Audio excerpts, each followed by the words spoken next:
ويجوز بالنص وغيره إذا كان ثابتا به، أي يجوز أن يكون ذلك المعنى منصوصا في النص كالدواء في سوء الجرة، وأن يكون في غير النص ولكن ثابتا به كالأمثلة التي مرت معنا. ثم شرع في بيان ما يعلم به أن هذا الوصف وصف دون غيره، فقال: ودلالة كون الوصف علة صلاحه وعدالته، فإن الوصف في القياس بمنزلة الشاهد في الدعوة، فكما يشترط في الشاهد للقبول أن يكون صالحا وعادلا فكذا في الوصف، وكما أن في الشاهد لا يجوز العمل قبل الصلاح ولا يجب قبل العدالة فكذا في الوصف. ثم بين معنى الصلاح والعدالة على غير الترتيب اللفظي، فبدأ أولا بذكر العدالة بقوله بظهور أثره في جنس الحكم المعلل به، أي بأن ظهر أصل الوصف في جنس الحكم المعلل به بالخارج قبل القياس، وإن ظهر أثره في عين ذلك الحكم المعلل به منه فبالطريق أولى. وذكرته ترتقي إلى 4 أنواع: الأول أن يظهر أثر عين ذلك الوصف في عين ذلك الحكم وهو متفق عليه، كأثر عين التوافق في عين سورة البر. والثاني أن يظهر أثر عين ذلك الوصف في جنس ذلك الحكم، وهو الذي ذكره المصنف رحمه الله كالصغر ظهر تأثيره في جنس حكم النكاح، وهو ولاية المال للولي فكذا في ولاية النكاح. والثالث أن يؤثر جنسه في عين أن يؤثر جنسه في عين ذلك الحكم كإسقاط قضاء الصلاة والمتأخرة بعذر إغماء، فإن لجنس الإغماء وهو الجنون والحيز تأثيرا في عين إسقاط الصلاة. والرابع ما ظهر أثر جنسه في جنس ذلك الحكم كإسقاط الصلاة عن الحائز، فإن لجنسه وهو مشقة السفر تأثيرا في جنس حكم الصلاة وهو سقوط الركعتين. وهذه الأقسام كلها مقبولة، وقد أطال الكلام فيها صاحب التوزيع، ثم ذكر بيان الصلاة فقال: ونعني بصلاح الوصف ملايمته، وهي أن يكون على موافقة العلل المنقولة عن رسول الله صلى الله عليه وسلم وعن السلف، بأن تكون علة هذا المجتهد موافقة بعلة استنبط بها النبي صلى الله عليه وسلم والصحابة والتابعون، ولا تكون نافية عنها كتعليلنا بالصغر في ولاية المناطق. جمع منكح بمعنى النكاح، وقيل جمع منكوحة وهو زعيم. واختلف في علة ولاية النكاح، فعند الشافعي رحمه الله هي الوكالة وعندنا هي السر، وبينهما علوم وخصوص بالفرق. فالصغيرة يجوز أن تكون بكرا أو أن تكون طيبا، وكذا البكر يجوز أن تكون صغيرة وأن تكون بالغة. فالبكر الصغيرة يولى عليها اتفاقا، والطيب البالغة لا يولى عليها اتفاقا. والطيب الصغيرة يولى عليها عندنا دون الشافعي، والبكر البالغة يولى عليها عند الشافعي لا عندنا. فعندنا بالصغر تأثير في ولاية النكاح لما يتصل به من العلم، إذ الصغيرة عاجزة عن التصرف بنفسها ومالها ولا تهتدي إليه سبيلا. وقد ظهر تأثيره في ولاية المال بالاتفاق فكذا في ولاية النكاح، فإنه أي السر مؤثر في إثبات الولاية مثل تأثير التوافق في طهارة أصول الإرث لما يتصل به من الضرورة، والحرج في كثرة المزاولة والمجيء. فالحاصل أن وقت الصغر الذي نقول به في ولاية النكاح موافق بوصف التوافق الذي قال به النبي صلى الله عليه وسلم في أصول الإرث في كونهما مفسيا من الحرج والضرورة. فكما أن التوافق في الإرث صار ضرورة لازمة لطهارة السوء، فكذا الصغر في النكاح صار ضرورة لازمة لولاية النكاح دون الانفراد.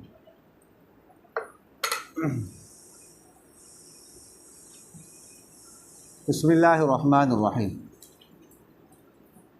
اللهم صل على محمد النبي الأمي وعلى آله وسلم تسلیما ويجوز في النص وغيره اذا كان ثابتا به۔ فرماتے ہیں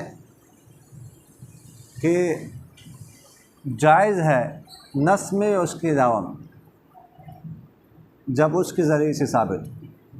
کیا مطلب؟ کہ یہ بھی جائز ہے، یعنی یہ بھی ہو سکتا ہے کہ جو علت جس کو مصب بھی کہتے ہیں، معنی جامع بھی کہتے ہیں، وہ نص میں واضح طور پر موجود ہو۔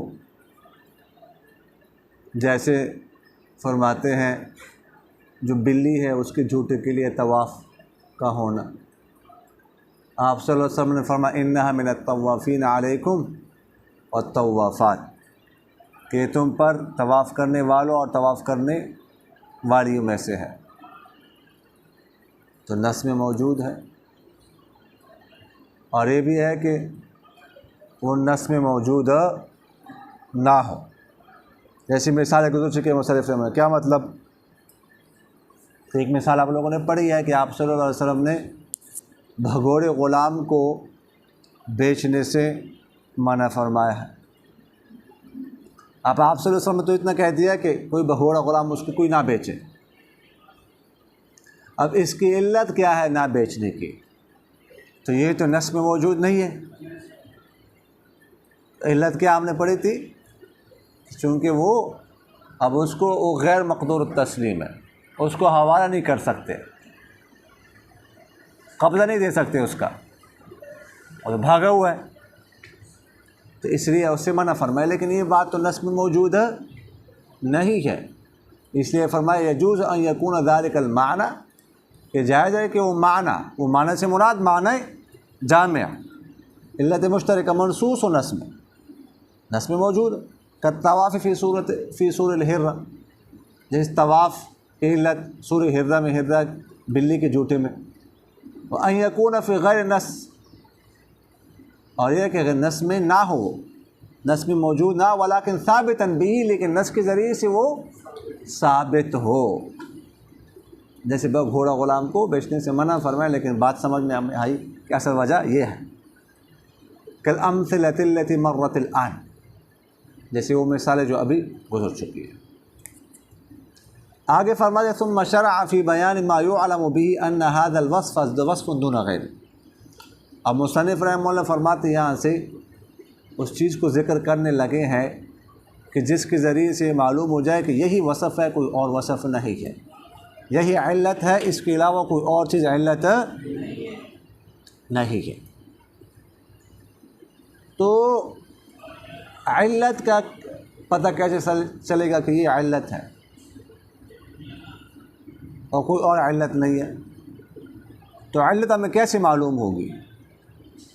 تو فرمایا علت معلوم ہوگی دو باتوں کی وجہ سے، ٹھیک ہے، یا آپ کہہ سکتے ہیں یہ دو علامتیں ہیں علت کے معلوم ہونے کی۔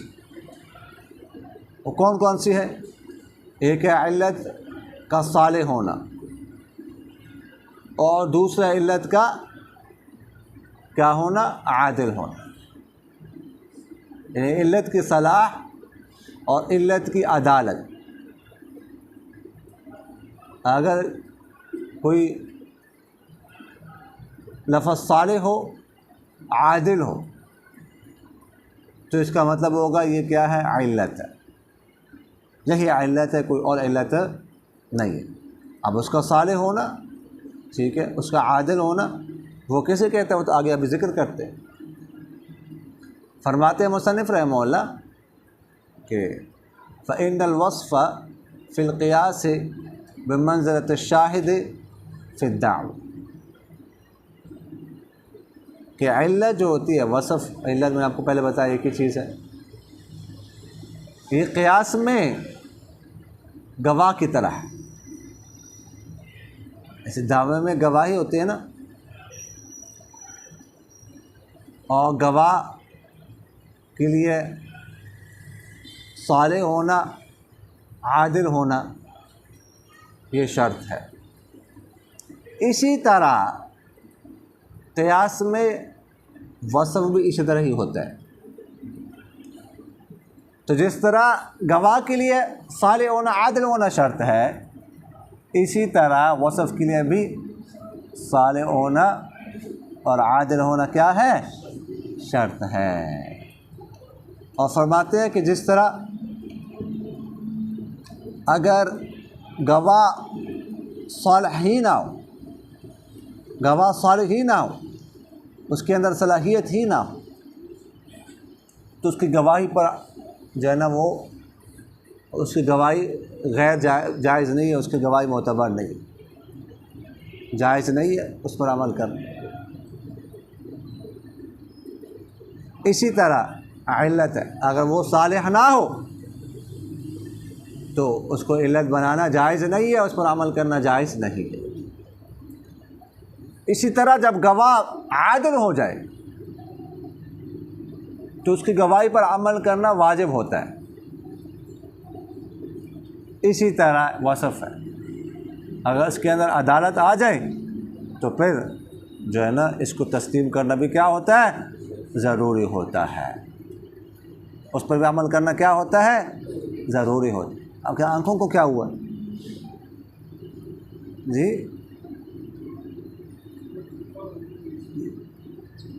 کچھ ہوا نہیں ہے اس کی آنکھوں کو؟ ہاں، اب بیٹھنا اس طرف ہوتا ہے، اس طرف وہ نہیں کرتے تو بات ادھر چل رہی ہے۔ کتاب ٹھیک ہے، کتاب کو دیکھنا ہے، لیکن منہ تو اس طرف کرنا ہے، بے رخی تو نہیں کرنی ہم سے۔ سمجھ آ گئی کہ نہیں آئی؟ تو آپ فرماتے ثم بین معنی الصلاح والعدالت علی غیر ترتیب اللف۔ فرماتے مصنف رحمہ اللہ صلاح اور عدالت کے معنی کو ترتیب بیان لگے، معنی بیان کرنے لگے، لیکن لف نشر مرتب کی ترتیب پر نہیں، غیر لف نشر مرتب کی ترتیب پر۔ لف نشر مرتب تو جانتے ہو نا کسے کہتے ہیں؟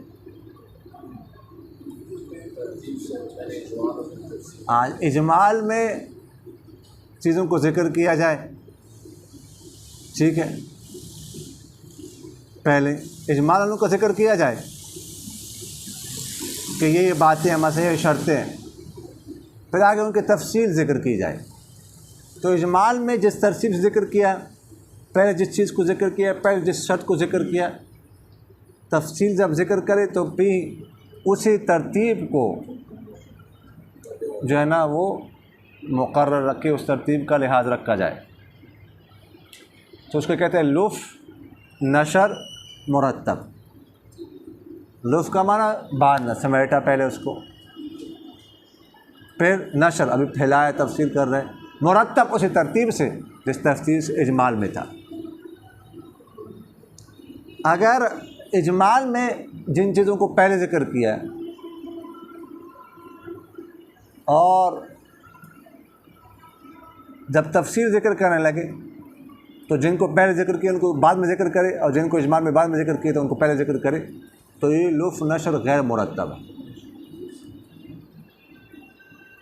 تو یہ فرماتے ہیں یہاں پر مصنف رحمہ اللہ جو کہ لف نشر غیر مرتب کیا، لف نشر مرتب نہیں، کیونکہ پہلے اجمال میں علت کے صالح ہونے کا ذکر ہے، پھر عادل ہونے کا ذکر ہے، لیکن اب تب تفصیل ذکر کرنے لگی تو پہلے عدالت کو ذکر کریں گے، پھر صلاح کو ذکر کریں گے۔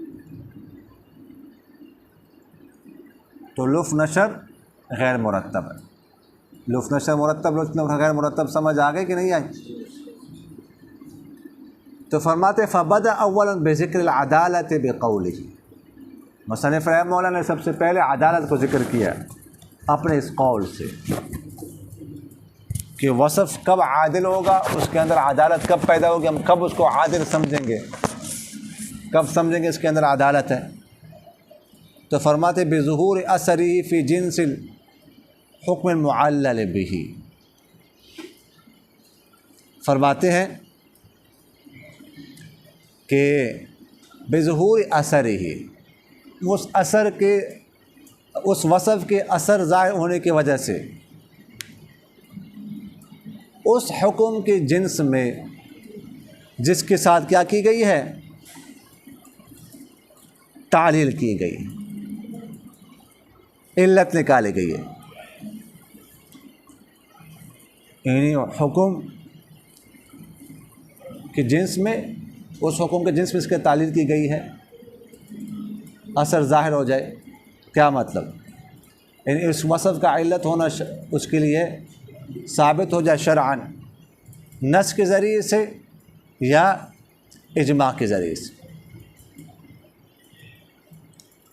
اب یہاں پر ذرا 4 قسمیں بنتی ہے۔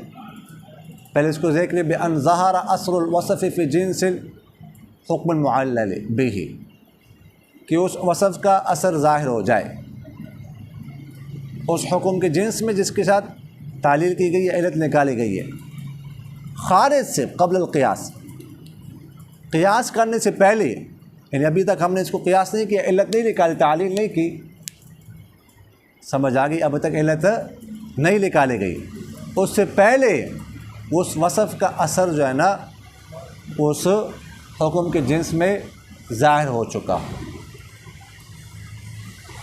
وَإِنْ اثر فی عین ذلک الحکم المعلل بہ منہ فبطریق الاول۔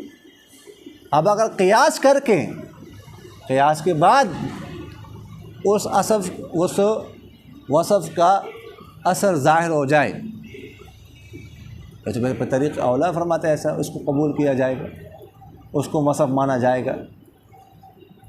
قیاس سے پہلے بھی اس کا اثر ثابت ہو چکا ہے، اور قیاس کے ذریعے سے بھی اس کا اثر کیا ہو گیا؟ ثابت ہو گیا۔ تو فرماتے ہیں کہ ظہور اثر، یعنی وصف سے مراد کیا ہے؟ علت ہے نا، بس ابھی وصف ہی کہیں گے، اس کو وصف ہی کہیں گے، پہلے بھی بتا چکا ہوں۔ وصف سے مراد کیا ہے؟ علت ہے۔ تو فرماتے ہیں وصف کے اثر ظاہر ہونے کی 4 صورتیں ہیں۔ کتنی صورتیں ہیں؟ 4۔ اب ذرا دیکھ لیجئے۔ الاول ان یظہر اثر عین ذلک الوصف فی عین ذلک الحکم، کہ عین وصف کا اثر عین حکم میں ظاہر ہو جائے۔ پہلی قسم کیا ہے؟ عین وصف کا اثر عین حکم میں ظاہر ہو جائے، وہ متفق علیہ، اس پر سب کا اتفاق ہے۔ جیسے طواف، بلی کا جوتا پاک ہے، علت اس کی کیا ہے؟ تو بار بار چکر لگانا، تو یہ وصف ہے نا، اس کو علت بنا ہے نا، اس کا اثر کیا ہوا ہے؟ ظاہر ہوا ہے کس میں؟ فی عین سور الحرۃ، بلی کے جوتے کے بارے میں، عین اس نے اثر کیا، بار بار چکر کاٹنے نے کیا کر دیا؟ اس کی جوتے کو کیا کر دیا؟ پاک کر دیا۔ سمجھ آگے کہ نہیں آئی؟ والثانی ان یظہر اثر عین ذلک الوصف فی جنس ذلک الحکم، دوسری قسم ظہور اثر کی، اتنا ٹھنڈا پانی نہ لایا کر یار، کہ عین وصف کا اثر ظاہر ہو جائے لیکن عین حکم میں نہیں بلکہ جنس حکم۔ ابھی بیٹھ جاؤ، ابھی نہیں۔ عین پہلی صورت میں تھا عین وصف کا اثر ظاہر ہوتا ہے عین حکم میں، دوسری صورت میں عین وصف کا اثر ظاہر ہو جائے جنس حکم میں۔ اس کی مثال دے رہے وَهُوَ الَّذِي ذَكَرَهُ الْمُصَنِّفُ، ہوا جس کے مصنف رحمہ اللہ نے کیا کیا ہے؟ ذکر کیا صغر، بچپن، اس کا اثر ظاہر ہوا ہے کس میں؟ جنس حکم میں، یعنی نکاح کے حکم کے جنس میں، نکاح کے حکم میں جنس میں۔ وہ جنس کیا ہے؟ وہ ہے ولایت۔ وہ کیا ہے؟ ولایت ہے۔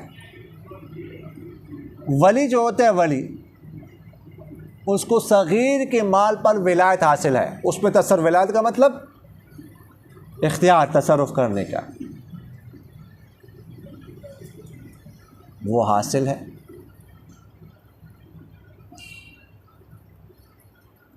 جب مال، صغیر کے مال میں ولی کو ولایت حاصل ہے تو صغیر کے نکاح میں بھی ولی کو کیا ہوگی؟ ولایت حاصل ہوگی۔ سمجھ آ گئی کہ نہیں آئی؟ تو یہ دوسری قسم یاد کرنا ساتھ ساتھ، عین حکم کا اثر عین حکم میں، عین حکم کا اثر جن سے، عین وصف کا اثر پہلی قسم، عین وصف کا اثر عین حکم میں، معذرت، عین وصف کا اثر عین حکم میں، عین وصف کا اثر جن سے حکم، یہ دو ہو گئی۔ والثالث ان يؤثر جنسه في عین ذلك الحکم،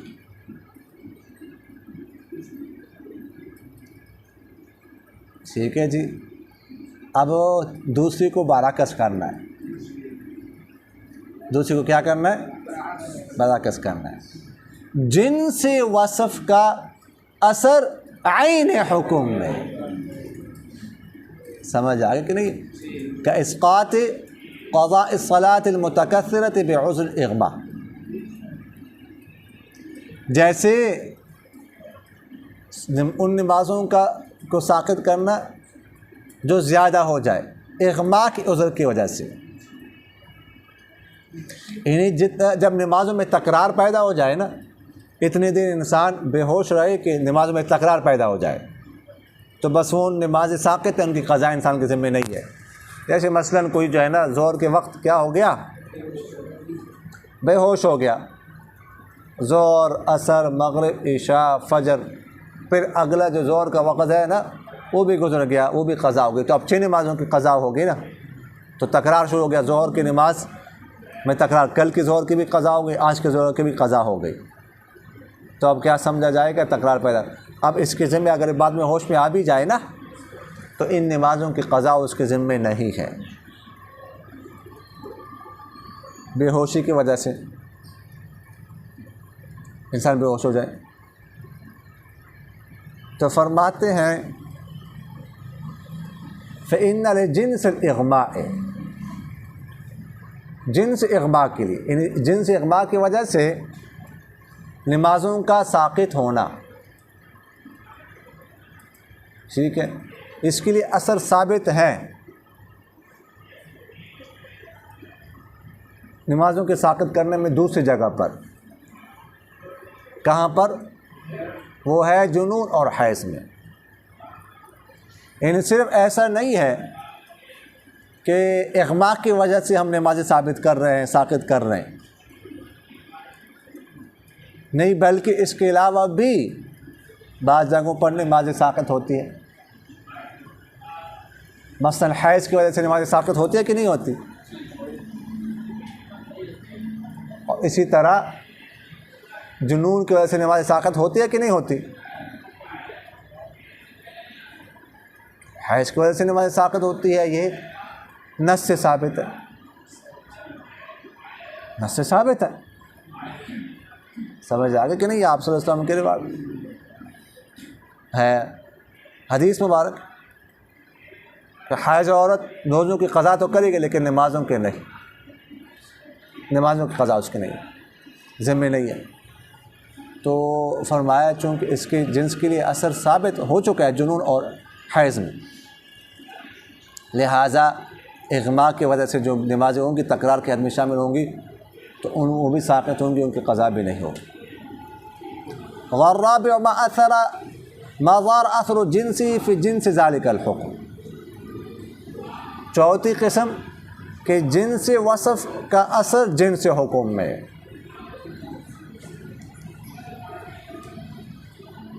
سمجھ آگے کہ نہیں آئی؟ یہ 4 قسمیں یاد ہو گئی نا کہ وصف عادل کب ہوتا ہے؟ جب اس کا اثر ثابت ہو جائے، اور اس کے اثر ہونے کی صورتیں کتنی ہیں؟ 4۔ سمجھ آ گئی؟ عین وصف کا اثر عین حکم میں، عین وصف کا اثر جنس حکم میں، جنس وصف کا اثر عین حکم میں، جنس وصف کا اثر جنس حکم میں۔ تو فرمایا یہ 4 صورتیں ہیں کسی بھی علت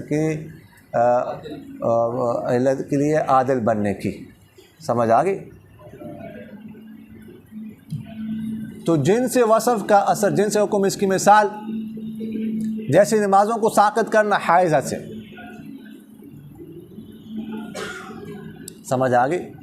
فرماتے ہیں حیض کے جنس کے لیے اثر ثابت ہے نماز کے ساقط ہونے میں۔ کہاں پر ساقط ہے؟ مشقت کی وجہ سے، سفر کی مشقت کی وجہ سے۔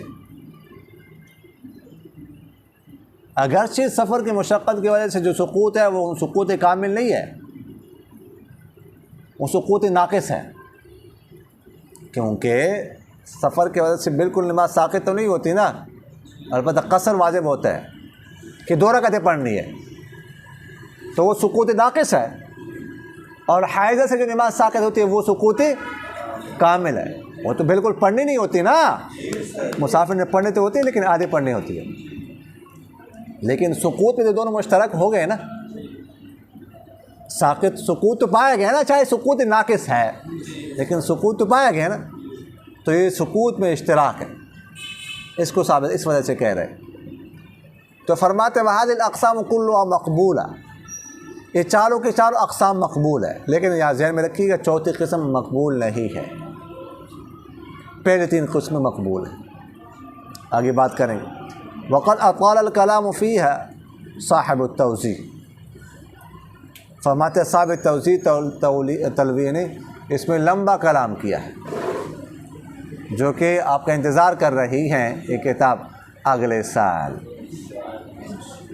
آپ بھی بیتاب ہیں اس کے لیے، وہ بھی آپ کے لیے بیتاب۔ سمجھ آگے کہ نہیں آئی؟ جی، شدت سے آپ کو بھی انتظار ہے، اس کو بھی انتظار۔ ہاں ہاں نہیں وفاق والے آپ پر ظلم تو نہیں کریں گے کہ نکال دیں گے؟ سمجھ آ گئے کہ نہیں آئی؟ آپ دعا کریں گے کہ اللہ اس کو خمسہ ملے یا خیال، اور حسامی کو 700 ملے جا، 50 آ جائیں گے۔ جی، ثم ذکر بیان الصلاح، پھر فرمایا کہ علت صالح کب ہوتی ہے؟ عدالت کا تو بتایا کہ جب وہ اثر کرے گی پھر وہ عادل ہوگی، اور اثر کی 4 صورتیں بھی بتائی۔ اب اس کی صلاح بتا رہے کہ وہ صالح کب ہوگی، تو فرمایا ونعنی بالصلاح،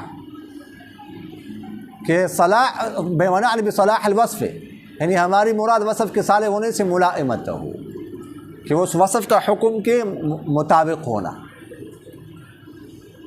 حکم کے کیا ہونا؟ مطابق ہونا۔ وہی ان یکون علی موافقۃ العلل المنقولۃ عن رسول اللہ صلی اللہ علیہ وسلم عن السلف، یعنی مطلب یہ ہے کہ وہ علت ایسی ہو جو ان علتوں کے موافق ہو جو آپ صلی اللہ علیہ وسلم سے یا سلف سے منقول جو علتیں ہیں ان کے موافق ہو، ان کے مخالف نہ ہو۔ سمجھ آ گئی؟ تو علت کا صالح ہونا اس کا مطلب کیا ہے؟ ٹھیک ہے، کہ حکم کے مطابق ہو، یعنی جو علت آپ صلی اللہ علیہ وسلم سے یا اسلاف سے منقول ہے ان کے موافق ہو، ان کے خلاف نہ ہو۔ ٹھیک ہے، تو علت کا عادل ہونے کا مطلب کیا ہے؟ اثر کرنا، اور علت کے صالح ہونے کا مطلب کیا ہے؟ موافق ہونا، آپ صلی اللہ علیہ وسلم سے جو علت منقول ہے اسلاف سے ان کے موافق ہونا۔ بأن تكون علت هذا المجتہد موافقۃ لعلت، کہ اس مجتہد کی علت موافق ہو اس علت کی استنبط بها النبی صلی اللہ علیہ وسلم والصحابۃ والتابعون، کہ جو آپ صلی اللہ علیہ وسلم نے علت نکالی ہے ان کے صحابہ نے نکالی ہے، تابعین نے نکالی ان کے، ولا تكون نابیۃ عنہ، اس سے انکار کرنے والی نہ ہو۔ کتعلیلنا بالصغر فی ولایت المناکح، فرماتے جیسے ہمارا علت نکالنا بچپن صغر کے ساتھ، ٹھیک ہے، نکاحوں کی ولایت میں۔ مناکح فرماتے ہیں منکح کی جمع جو نکاح کے معنی میں، یہ بعد نکاح منکوحۃ کی جمع ہے، لیکن یہ قول ضعیف ہے، پہلا قول قوی ہے۔ تو فرمایا واختلف فی علت ولایت النکاح، نکاح کی ولایت میں کی علت میں اختلاف کیا گیا، ٹھیک ہے، کہ ولی کو ولایت کب حاصل ہوتی ہے نکاح کرانے کی،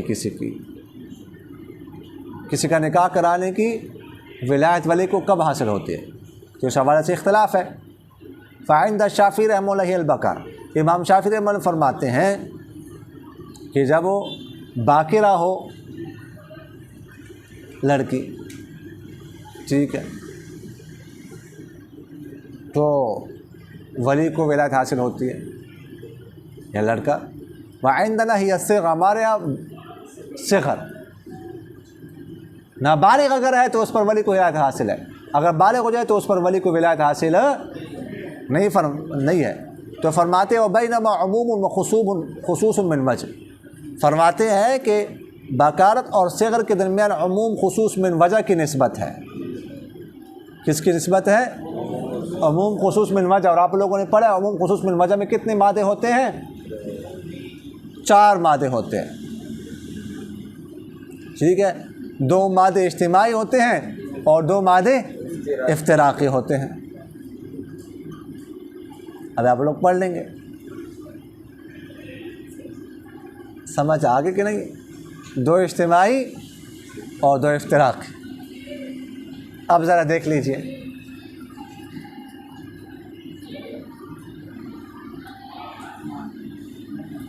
اچھا، فالصغیرۃ یجوز ان تکون بکرا وان تکون ثیبا، فرماتے ہیں صغیرہ جو ہے نا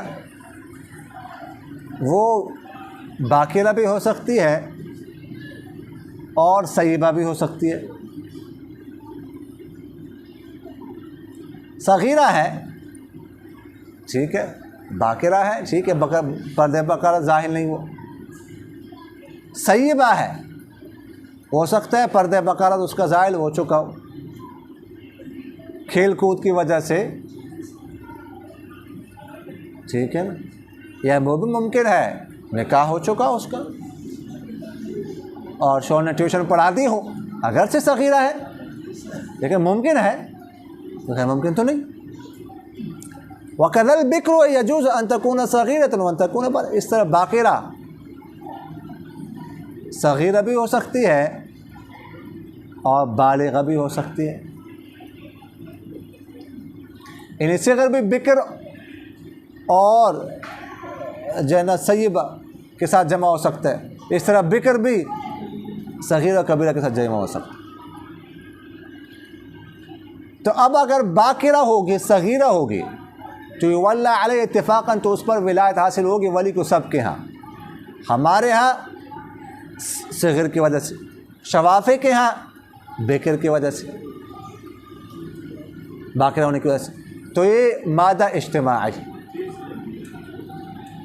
اور فرماتے والسیب البالغۃ لا یولی علیہا اتفاقا، سیبہ ہو بالغہ اس پر کسی کے ہاں بھی ولایت حاصل نہیں ہوگی، ہمارے یہاں صغر نہ ہونے کی وجہ سے، شوافی کے یہاں بکر نہ ہونے کی وجہ سے، تو یہ مادہ بھی کیا ہے؟ اجتماعی ہے، سب کا اتفاق ہے اس پر۔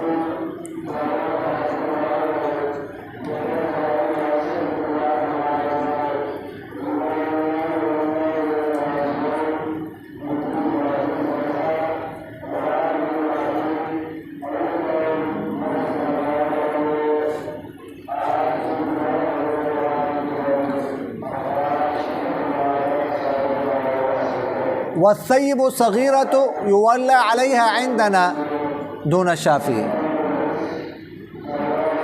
اگر صغیرہ سیبہ ہو تو ہمارے یہاں ولایت حاصل ہوگی صغر ہونے کی وجہ سے، شوافی کے یہاں ولایت حاصل نہیں ہوگی بکر نہ ہونے کی وجہ سے۔ مادہ افتراقی، باکرہ بالغہ ہو تو امام شافعی رحمہ اللہ کے ولایت حاصل ہوگی، ہمارے یہاں نہیں ہوگی، ان کے یہاں ولایت حاصل ہوگی بکر کی وجہ سے، ہمارے یہاں بالغ ہے صغر نہیں ہے تو ولایت حاصل نہیں ہوگی۔ تو مادہ افتراقی. تو 4 مادے ہو گئے کہ نہیں ہوئے؟ 2 اجتماعی اور 2 افتراقی.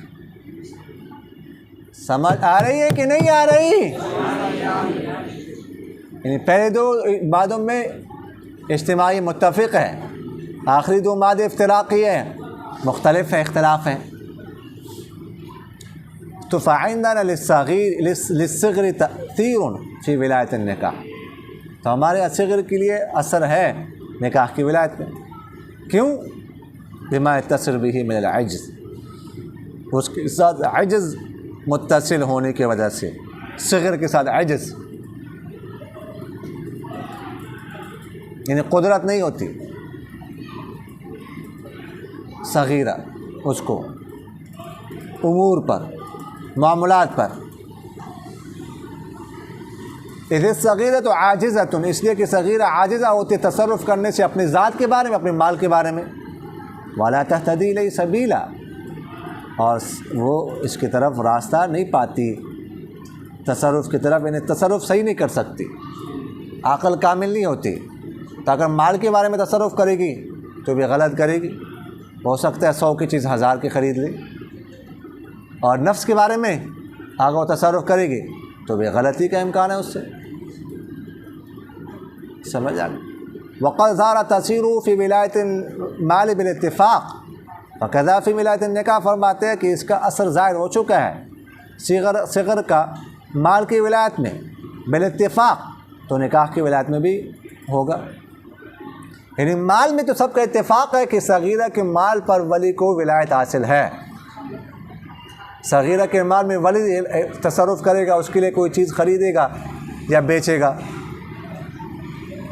تو جب مال میں ولایت حاصل ہے تو نکاح میں تو بطریق اولا جو ہے نا وہ ولی کو ولایت حاصل ہونے چاہیے.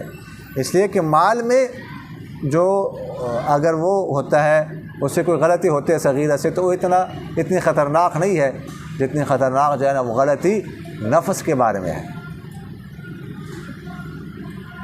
اگر کوئی غلط شوہر ملا تو ساری زندگی جو ہے کیا ہے اس کے لیے عذاب بن جائے گی. سمجھ آ رہی کہ نہیں آ رہی؟ جی. تو فرماتے فإنه الصغر، صغر جو ہے مؤثر فی اثبات الولایت، یہ اثر کرنے والے ولایت کی اثبات میں تاثیر طواف کی اثر کی طرح فی طہارت سور الحل، جس کا اثر ظاہر ہو چکا ہے طواف کا بلی کے جوتے کی طہارت میں. کیوں؟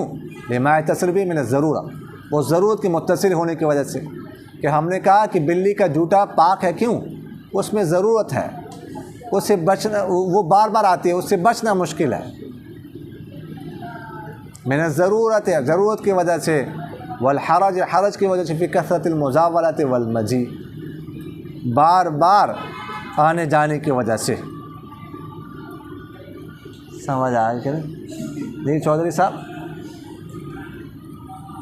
فالحاصل، بس خلاصہ یہ ہے کہ ان وصف الصغر، کہ صغر کا جو وصف ہے، علت ہے، الذی نقول به، جس کے ہم قائل ہیں نکاح کی ولایت میں موافق ہے، لوصف طواف الذی، طواف کے اس وصف کے جس کے بارے میں آپ صلی اللہ علیہ وسلم نے فرمایا تھا، جو آپ صلی اللہ علیہ وسلم نے علت نکالی ہے بلی کے جوتے کے بارے میں. فی کونہما، ان دونوں کا ہونا، کن کا؟ صغر اور طواف کا ہونا، مفضل الی الحرج والضرورت، یہ دونوں لے جاتے ہیں حرج اور ضرورت کی طرف. فکما ان الطواف فی الحرۃ صار ضرورۃ لازمۃ لطہارۃ السور، جیسے طواف بلی میں ضرورت بن گیا بلی کی جوتے کی طہارت کے لیے.